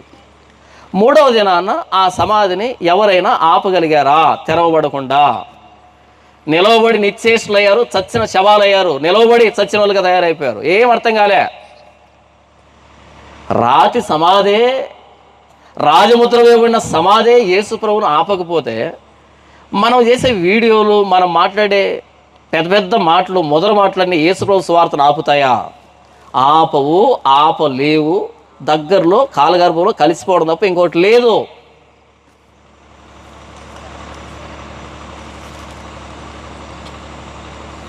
నేను అబ్రహాం కంటే ముందు ఉన్నాడంటే రాళ్ళు ఎత్తుకున్నానంటే యేసుప్రభుని కొట్టడానికి. ఎందుకు ఎత్తుకున్నావు? అబ్రహాం కంటే ముందు ఎలా ఉన్నావో అడగాలి. ఎలా ఉన్నావు అబ్రహాం అంటే ముందని, అప్పుడు చెబుతాడు ఆయన. అంతేగాని రాళ్ళు ఎత్తుకుంటే ఏమొస్తుంది? యేసుప్రభుని నిష్కారణంగా వ్యతిరేకిస్తే ఏమొస్తుంది? అర్థం చేసుకో యేసుప్రభుని. ఆయన 2000 సంవత్సరాల క్రితం పుట్టినోడు కాదు. ఆది యందు దేవుడు భూమి ఆకాశం సృజించెను సృష్టికర్త ప్రభు అయిన యేసుక్రీస్తు వారు. నువ్వు నమ్మినా నమ్మకపోయినా, నీకు అర్థమైనా అర్థం కాకపోయినా, ప్రభువైన యేసుక్రీస్తు సృష్టికర్త. అబ్రహాం కంటే ముందున్నాడు. అబ్రహాం కూడా ఆయన చూశాడు. 50 సంవత్సరాలు కూడా లేవు కదా. ఆయన శరీరధారిగా వచ్చి నీకు కనిపించవచ్చు చరిత్రలో. బాప్తిస్మం ఇచ్చే యోహాను అన్నాడు, నా వెనక వచ్చుచున్నవాడు నాకంటే ముందుటివాడు. ఎలా? ఆయన సృష్టికర్త. ఆయన నన్ను పుట్టిస్తే నేను ఆయన గురించి చెప్పడానికి ఆయనకంటే ముందు వచ్చాను. నేను ఈరోజు వచ్చాను, 17వ తారీఖు అంబాడుకు వచ్చాను. కానీ నేను ఇక్కడికి వస్తానని ఎప్పుడు పోస్టర్ పడింది మీ అంబాడులో? నెల ముందు పడింది కదా పోస్టర్. ప్రకటన అప్పుడే వచ్చింది కదా. ఆ పోస్టర్ పడిన తర్వాత నేను పుట్టానా? దానికంటే ముందు పుట్టే ఉన్నానా కదా. యేసు ప్రభువును గూర్చి ప్రకటించడానికి బాప్తిస్మం ఇచ్చేవాను రాకముందే బాప్తిస్మం ఇచ్చేవాను పుట్టించిన ఆయన ప్రభు అయిన యేసుక్రీస్తు. ఆయన తర్వాత అంటాడు, ఆయన చెప్పులు విప్పడానికి, ఆయన చెప్పులు వారును విప్పడానికి కూడా నేను అర్హుని కాదు, పాత్రుని కాదు అంటాడు. ఏది? తల్లి గర్భం నుండే పరిశుద్ధాత్మతో పుట్టినటువంటి బాప్తిస్మం ఇచ్చే యోహాను ఆయన చెప్పులు వారును విప్పడానికి కూడా పనికిరానంటే, సాయంకాలం 6 గంటలు కాగానే ఫుల్ బాటిల్ ఎత్తపోతే నిద్రపోయినటువంటి తాగుడుపోతులను కలిసి యేసు ప్రభువుని చెడ్డగా చిత్రీకరించే ప్రయత్నం చేస్తున్నారు. యేసు ప్రభు మీద ఎవడైతే వ్యతిరేకంగా మాట్లాడతాడో, ఎవడైతే తప్పుగా మాట్లాడతాడో, నిజంగా వాడిని ఏమని వర్ణించాలో నాకు అర్థం కాదు. ఎవరిని నమ్ముకొని ఎవరిని దూషిస్తున్నావు? ఆ రోజు సన్హెరీబు ఎవరిని నమ్ముకొని ఎవరి మీద రంకెలేశాడు?